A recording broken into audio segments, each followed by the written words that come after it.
මගේ බල්ලා නැත්නම් මගේ චූටි කෙනාලා මට පෙන්නන්න ඕනේ මේ බාද්දියට ඇයිදන්නද එයාට නැත්තම් අපි ඉවරයි. දොරට ගාලා කෑ ගැව්වේ. එදා කුස්සිය දොරට ගහනවා මම හිතුවේ ඇතුළට ගන්න කියලා. මං ඊට පස්සේ කිව්වා මේකකින් අද හරියන්නේ නැහැ වැත්තක් එනවා අපි ගේ ඇතුළට තියාගමු කියලා ගන්න තමයි ලෑස්ති උනේ. ගන්න ඇවිල්ලා මෙයා බුරාගෙන යනවා මං හිතුවේ හොරෙක් ඇවිල්ලා කියලා. ਉਹ තමයි මගේ අපේ මේ හරියම ගැලවුම් කාර්යය.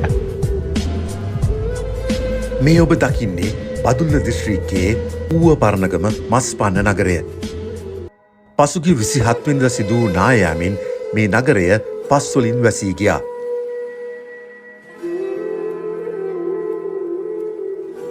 මේ නිවසේ ඇති කළ චූටි නැමැති සුරතලා නිසා තෙන්නකෝන් ඇතුළු පවුලේ සමාජිකින්ට පමණක් නොවේ තවත් පිරිසකට දිවි බේරා ගැනීමට හැකි වී තිබෙනවා. කෑ ගාලේ වෙලකවා මේ ගෙදර ඉන්න ඔක්කොම එළියට එන්න නාය එනවා කියලා මං කෑ ගැව්වා. ඒ කෑ ගැව්වට පස්සේ මෙතන 11 දෙනෙක් හිටියා. ඒ 11 දෙනා මගේ ගෙදර මමයි නෝනයි අර ගෙදර ඉන්න අපේ දරුවෝ ටිකක් මං ගෙදර ආවා වැඩි ආරස්තාවට මෙතෙන් දරුවෝයි මෙතන ඉන්න මගේ නැන්නා මරන් ගියා තෙද්ද ඇදගෙන අපි.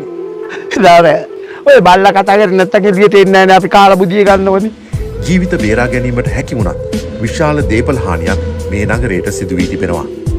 තැපැල් කාර්යාලය සහ වෙළඳසැල් 13ක්, නිවාස 2ක්, බස් රථ 4කට සහ මස්පන්න නගරයේ බස් නැවතුම් පොළට මේ නාය යාමින් දැඩි ලෙස හානි සිදු වී තිබෙනවා.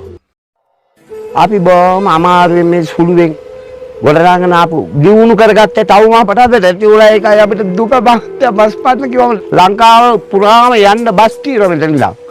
ඒක බස් එකක්වත් දැන් අද මහත්තයා දුවනවද නැන්නේ. තෙන්නකෝන් පවසන්නේ චූටි කෙරෙහි තිබූ ආදරය දැන් තවත් වැඩි වී ඇති බවයි. මේ චූටි නැත්තම් සමානලට අපි ගෙදර තියෙනවා කියලා අපිට විශ්වාස කරන්න බෑ.